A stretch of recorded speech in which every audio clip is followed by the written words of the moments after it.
Senator Flores, did you have a question? I'm sorry. Yeah.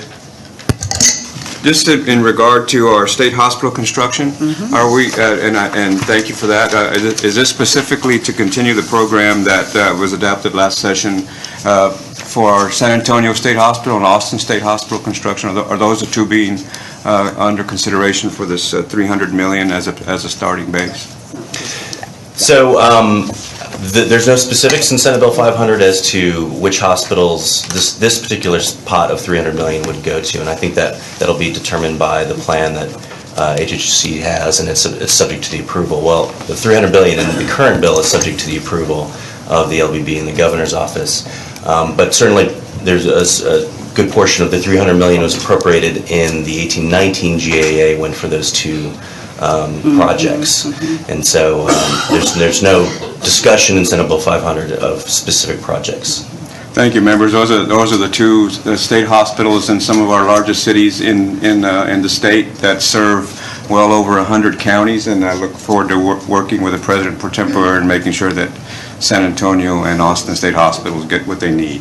Senator, and last session, there was a lot of attention given to this issue. Senator Nichols and others made sure that we were aware of the horrible condition that some of these hospitals were in and the need. We had a master plan, but we couldn't do it all at once. So we had a portion last session. We're going to do another portion this session, and we are, I think the interest is very strong in making sure that we continue and get it done. Thank you, Madam Chair. I appreciate it. Thank you, sir. You bet.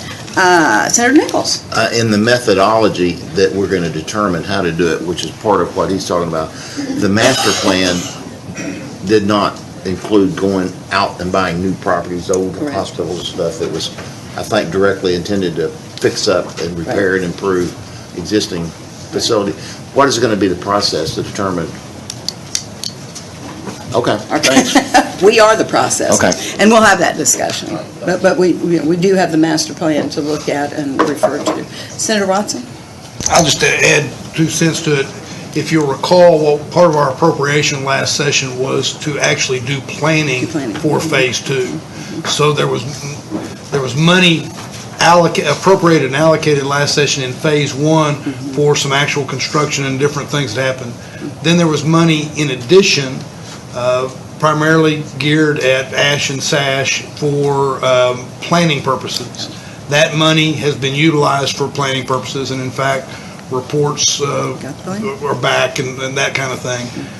There was a rider that said that what we would look at is a 3 biennia process.